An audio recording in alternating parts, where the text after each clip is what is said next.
So a question we get a lot is, how do you buy and sell a home at the same time? And there are a lot of ways that you can go about doing this. Yeah, it takes a lot of planning. I think the first part of this is you've got to figure out what the finances look like. Yes. Because knowing the financial picture is going to help you decide what strategy is right for you. That's right. We have several strategies that can help, but until you know what your budget looks like, we don't know what strategy to choose. So I think it starts with knowing what your current home is worth. Yes. And how much equity you have there.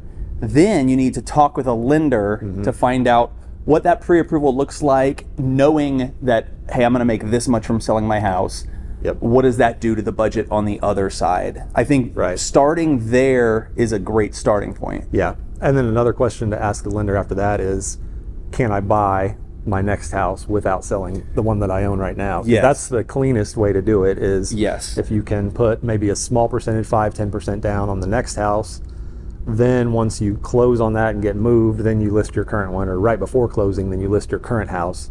And then you can apply those proceeds to the loan after that and this is what we did on our last move, what's called a recast, which is just applying that equity to your new one once it sells. That's But you're already in, and there's no contingency on the buying.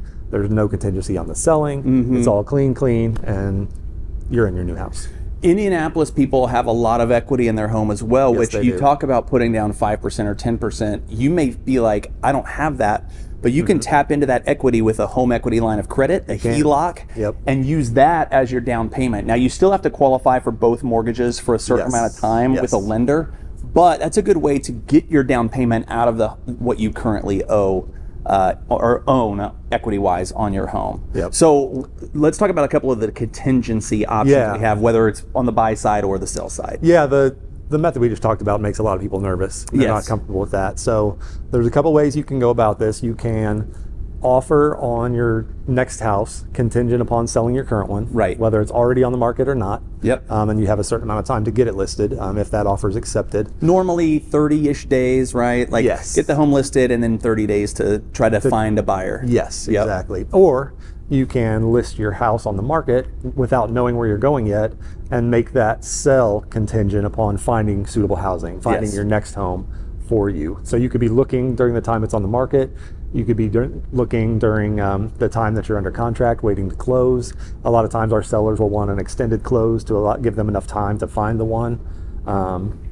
In the spring and summer, there's more inventory than at any other time of the year. So that might not take that long if you're going that route during those times of year. And one more thing I think that people don't think about is new construction as an option of of buying. So instead of buying your next house, maybe think about building it, know what the new construction options are, because if you're going to do a build that's going to take 6 or 8 or 10 months, then you can really line up the timelines so that you sell your house, close on that, and close on the new construction home as well at the same time. So that's another great strategy as well. Yeah, well, that one gives you a lot of planning time to be ready when the time comes, which is really advantageous there too. And if you want to shorten that up, a lot of builders, at least in central Indiana, have spec homes or soon to be completed spec homes.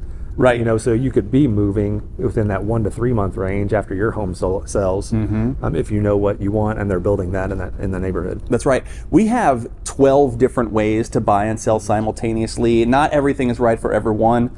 And it really starts with getting your strategy and game plan together, and then you can figure out what options are right for you. So if we can help you with that, if we could be a resource, or we can share even just a PDF of what those 12 ways to do it simultaneously are, leave a comment, reach out to us anytime. Our email is in the comments below, so feel free to reach out, and we'll be happy to talk about your situation to figure out how to help you buy and sell at the same time.